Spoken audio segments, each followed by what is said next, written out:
This might be the last one. They have been peddling the credit of the government and the signature of this government to the swindlers and speculators of all nations. That is what happens when a country forsakes its constitution and gives its sovereignty over the public currency to private interests. Give them the flag and they will sell it. The nature of Kruger's organized swindle and the bankrupt condition of Kruger's combined was known here last June when Hoover sought to exempt Kruger's loan to Germany of $125 million from Operation of Hoover moratorium. The bankrupt conditions of Kruger's swindle was known here last summer when $30 million was taken from the American taxpayers by certain bankers in New York for the extensible purpose of permitting Kruger to make a loan to Colombia. Colombia never saw that money. I think the people of the United States are entitled to know how many billions of dollars were placed at the disposal of Kruger and his gigantic combine with the Fed, and to know how much our government currency was issued and lost in the financing of that great swindle in the years during which the Fed took care of Kruger's requirements.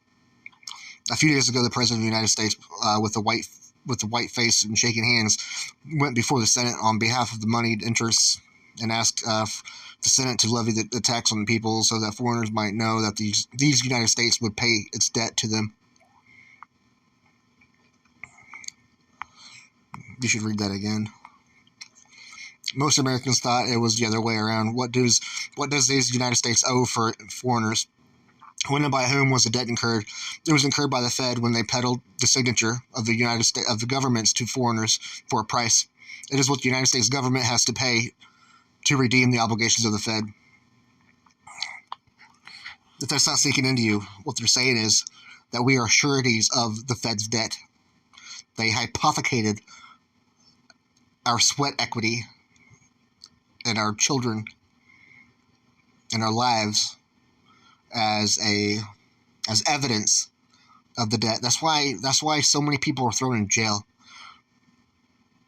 They're penal institutions. They're fucking warehouses. That's why they're all given a number. They're chattel. Chattel's movable property. What'll sneak in?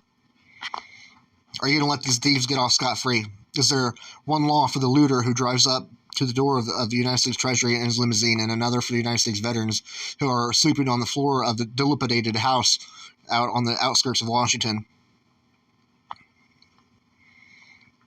There's one other thing I want to read. The RFC has taken over these worthless securities from the investment trusts with the United States Treasury money at the expense of the American taxpayer and the wage earner. It'll take 20 years to redeem our government, 20 years of penal servitude. That's what I just said.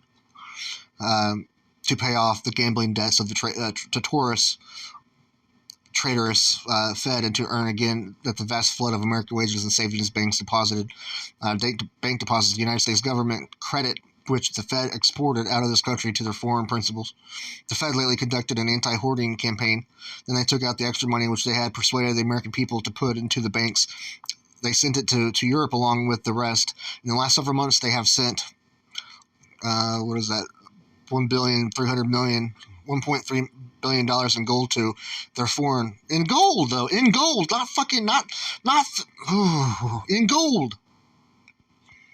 Their foreign masters, and every dollar of that gold belonged to the people of these United States and was unlawfully taken from them. Mr. Chairman, within the limits of the time allowed me, I cannot enter into the particularized discussion of the Fed.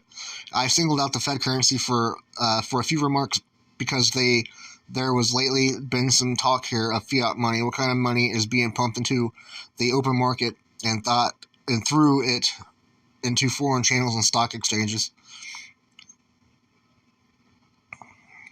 Where's that part I want to read?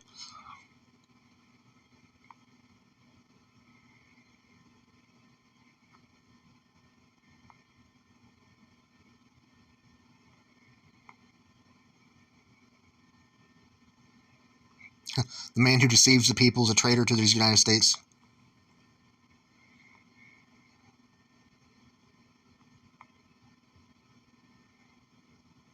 The Fed has usurped the government. It controls everything here, and it controls all of our foreign relations. It makes and breaks governments at will. No man and no body of men is more entrenched in power than the arrogant credit monopoly which operated the Fed. What national government has committed to the Fed to steal from the people should now be restored to the people. The people have a valid claim against the Fed. If that claim is enforced, Americans will not need to stand in the breadline or to suffer and die of starvation in the streets. Women will be saved, families will be kept together, and American children will not be dispersed and abandoned. Here's a Fed note. Immense numbers of these notes are held and abroad. I am told that they amount to upwards of billions of dollars. They constitute a claim against our government, and likewise a claim against our people's money to the extent of $1.3 billion, which has within the last few months been shipped abroad to redeem Fed notes and to pay other gambling debts of the traitorous Fed. The greater part of our money stock has been shipped to other lands. Why should we promise to pay the debts of foreigners to foreigners? I mean, why should the Fed be permitted to finance our competitors in all parts of the world? Do you know why the tariff was raised? It was raised to shut out the flood of the Fed goods pouring in here from every quarter of the globe. Cheap goods produced by cheaply paid foreign labor. Unlimited supplies of money and credit sent out from this country by the dishonest and scrupulous Fed.